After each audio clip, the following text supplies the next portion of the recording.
Halo Kak, pagi. Pagi, Dek. Oke, kira-kira kakaknya ada waktu nggak nih bentar? Saya mau tanya-tanya nih Kak. Oh, ada. Kira-kira mau nanya apa itu? Oke, pertama-tama saya perkenalan diri dulu ya Kak. Nama saya Alifa.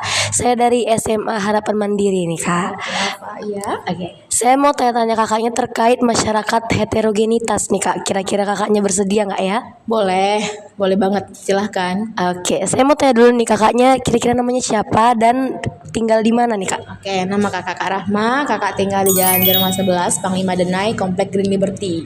Oke Kak, apakah di lingkungan rumah kakak itu masyarakatnya heterogenitas? Iya, tentu. Masyarakat kita di wilayah Jerman 11 itu heterogen. Oke, apa saja nih Kak bentuk masyarakat heterogen yang ada di lingkungan kakak? Oke, bentuk heterogen yang pertama dari suku. Ada yang suku Jawa, kalau kakak sendiri suku Batak. Ada juga beberapa yang Chinese ternyata daerah komplek kami. Juga beberapa lagi ada yang suku Minang. Iya. Hanya saja mayoritasnya Muslim kalau di Jemaah 11 yang dekat komplek kakak. Gitu. Dan juga agamanya ada yang Kristen, ada yang Islam, dan yang Chinese itu juga Buddha ternyata gitu. Oke, apakah kakak dapat bersosialisasi nih Kak di dalam lingkungan kakak itu? Tentu. Sebagai manusia yang normal kita harus bisa bersosialisasi gitu kan, berinteraksi dengan baik. Bagaimana bermasyarakat dengan masyarakat yang heterogen seperti itu. Bagaimana nih Kak cara masyarakat berinteraksi dan bersosialisasi di lingkungan kakak? Oke, kalau kakak pribadi paling karena daerah rumah kakak itu kan komplek dan menyatu dengan lingkungan biasa, rumah-rumah lingkungan biasa. Jadi secara pribadi kalau komplek itu rata-rata sibuk. Jadi kayak suami istrinya wanita karir, pergi pagi pulang malam. Jadi kayak pergi pagi nih jam 7, dah keluarin mobil dari garasi, pulang masukin lagi mobilnya udah. Jadi paling kalau dari antar kompleks sapaannya kayak halo ibu gitu aja, nggak panjang lebar.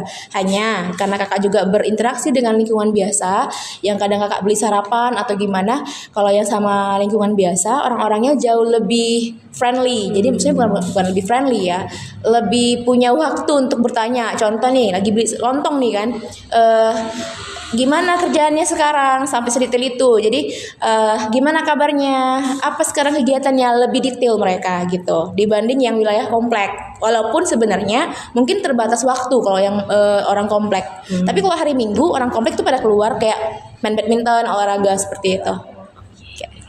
Kira-kira pernah nggak nih Kak terjadi masalah di lingkungan kakak? Tentu ada masalah dalam setiap bersosialisasi. Pertama, itu kan Jarumah 11 yang orang-orang pada tahu semua itu wilayah dekat dengan jalan Tanah Garapan. Jadi orang beranggapan yang di Jarumah 11 itu semuanya pada terduga pengguna narkoba. Karena memang di sana sudah sangat terkenal, setiap per 3 bulan selalu ada gerebek narkoba di Tanah Garapan. Kenapa Jarumah 11 yang kena juga atau Jarumah 15 sampingnya? Karena itu untuk menuju Tanah Garapan melewati Jarumah 11 sama Jarumah 15 gitu. Orang beranggapannya orang-orang yang tinggal di Jarumah 11 itu juga terduga pengguna narkoba, padahal enggak. Wilayah Tanah Garapannya jauh lagi wilayahnya ke belakang gitu. Hanya melintasi Jarumah 11 tadi gitu. Maka apa dampaknya? Terjadi masalah pencurian. Contoh nih, komplek kami kemarin terjadi pencurian pagar. Bahkan pagar bisa dimaling mereka. Dan yang kedua pernah juga daerah komplek kita itu waktu rumahnya kosong, yang keluarganya keluar kota karena ada tugas dinas, naik ke atas atap genteng. Syukurnya yang di sebelahnya itu belum tidur, jam 2 atau jam 3 pagi. Dikejar sama mereka nggak dapat. Dan yang ketiga ada juga satu rumah yang di komplek kami juga nih korbannya, AC-nya udah 3 kali dicuri.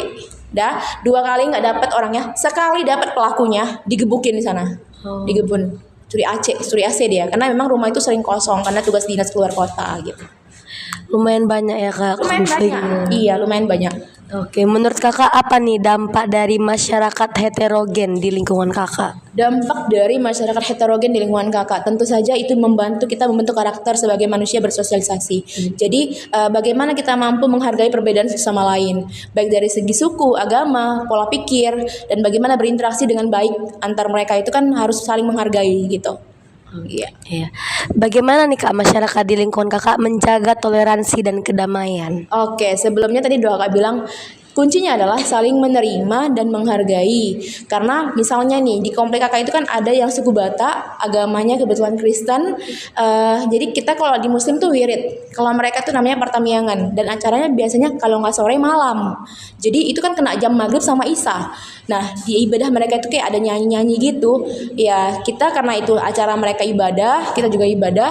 Paling kan isya kan waktunya panjang. Jadi kita berilah waktu untuk mereka ibadah dulu gitu. Karena nyanyi-nyanyi kan gitu. Baru udah selesai mereka kayak hampir jam-jam 9.30 malam, 21.30 malam, barulah kakak sholat isya seperti itu.